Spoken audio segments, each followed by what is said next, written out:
Do you guys remember when Uzi had these crazy leaks with Pharrell Williams? Like the song, I think it was hours, silence, minutes. Like I can't even remember off the top of my head.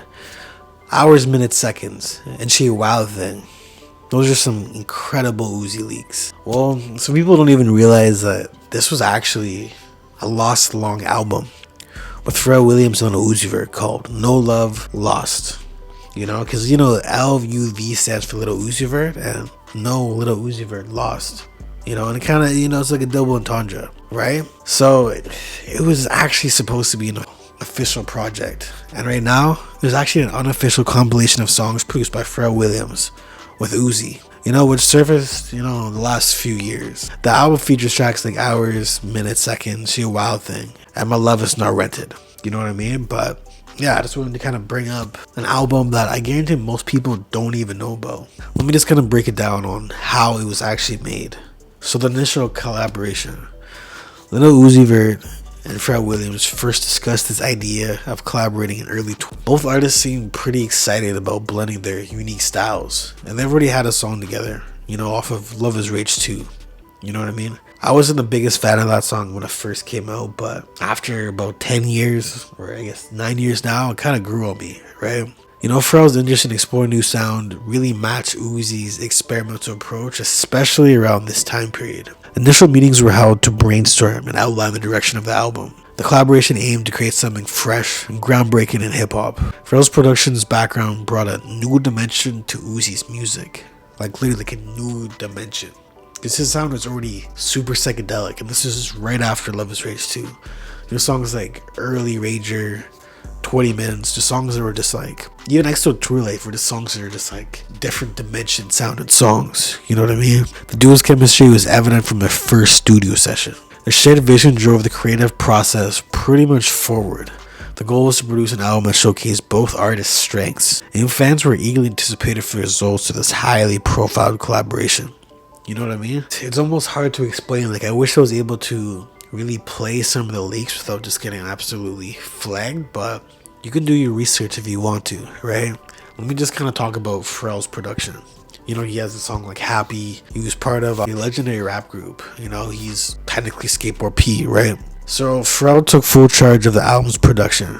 His distinct beats and innovative production techniques were central to the album's sound. Pharrell's use of live instruments added, a pretty unique touch. The album featured a blend of hip-hop, funk, and electric elements. Pharrell's influence ensured each track had polished and professional quality. The production process involved multiple layers of sound design, which a lot of the time when Uzi was rapping before, pretty simple sound design. Even Money Longer, it may have an electric sounding synth in it, but it's a very simple sound design, right? Pharrell's attention to detail elevated Uzi's vocal performances. The album's production aimed to push the boundaries of conventional trap music. Pharrell's experiment with various sonic textures and rhymes and rhythms, right? Pharrell's, you know what I mean? Each track was carefully crafted to complement Uzi's style in the most perfect way. Now let's just talk about some of the recording sessions too. The recording sessions took place in Pharrell's personal studio and a few other locations as well. I'm sure Uzi's location as well, you know what I mean? Maybe even Uzi's house, maybe even Pharrell's house. You never know. Both artists contributed ideas and feedback during the recording. The studio environment was a collaborative and creative and probably psychedelic energy, right? Probably smoking some weed, maybe doing some edibles. This is before the whole rap whipping the wave, so you can kind of count that out a little bit, right? The relaxed atmosphere allowed spontaneous and music experimentation. Guest artists occasionally joined sessions to add their input. Just like A$AP Ferg was originally on A Wild Thing. She's a Wild Thing. She a Wild Thing is such a good song. It's such a good leak from this project. Guest artists occasionally joined sessions to add their input. The recording process involved multiple takes to achieve the perfect sound. So this is Pharrell getting Uzi to really lock in. Pharrell's guidance really helped Uzi enhance his vocal delivery. A lot of times his new vocal delivery, when he's just not really focused in and just punching in, is just very nasally, kind of like my nose right now. Just very nasally, not as focused, but when he was with Pharrell, it was a focus session. The final recordings capture the energy and vibe of their collaboration. Now let's just talk about some of the creative process. The album was created over several months of intensive work. They're just locked in. They're just locked in, the door shut, key gone, and they're just locked in the zone. Both artists were involved in writing lyrics and melodies. Because Pharrell's a good rapper and a really good singer. Like, you know, the song Happy, that was Pharrell's song. One of the most annoying songs of all time, but one of the most listenable songs of all time as well. Lil Uzi Vert and Pharrell aimed to create a cohesive yet diverse album. Ideas evolve organically as they spend more time in the studio. The duo explore themes of love, identity, and personal growth. You can hear that with some of the leaks. The album had a lot of different revisions and improvements from what I've heard of my research, right?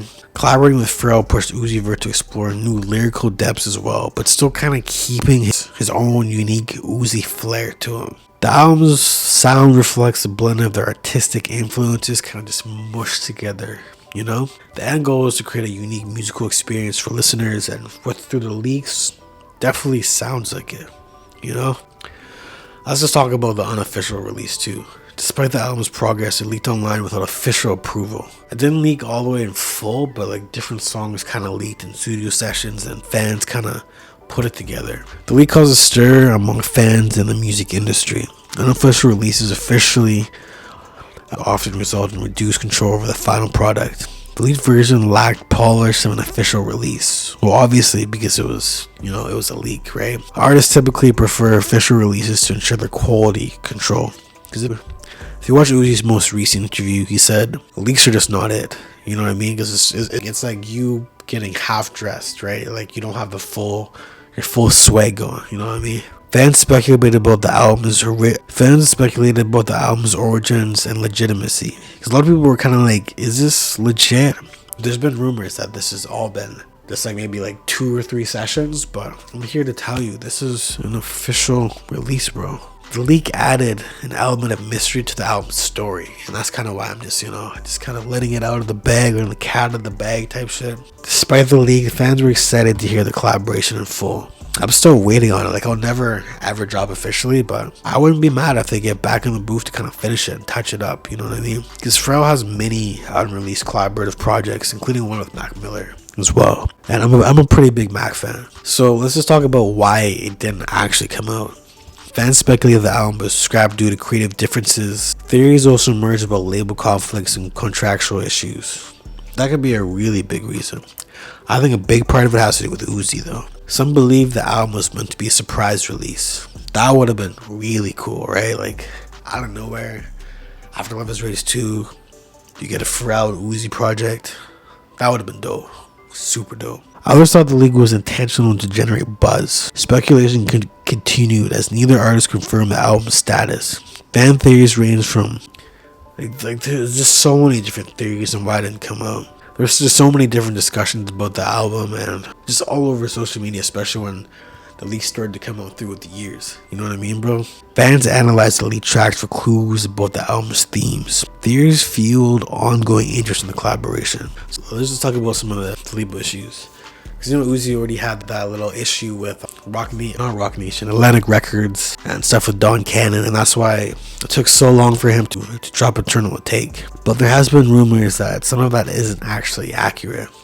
And even right now, like Uzi dropped Eternal Take 2, like 2024, early 2024, right? And some of the main reasons people said that was a trash album was because it was the last album in his deal with Atlantic Records. Which I think is cap. Like, it's just gotta be cap, bro. So, disagreements between Uzi's label and Pharrell's team hindered the release. Labels or issues included creative control and distribution rights.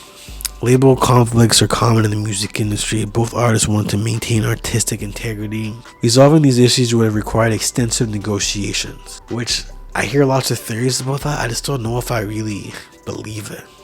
Right? Just because I think if Pharrell wanted it to come out, it would have came out. I think this is just an excuse for Uzi.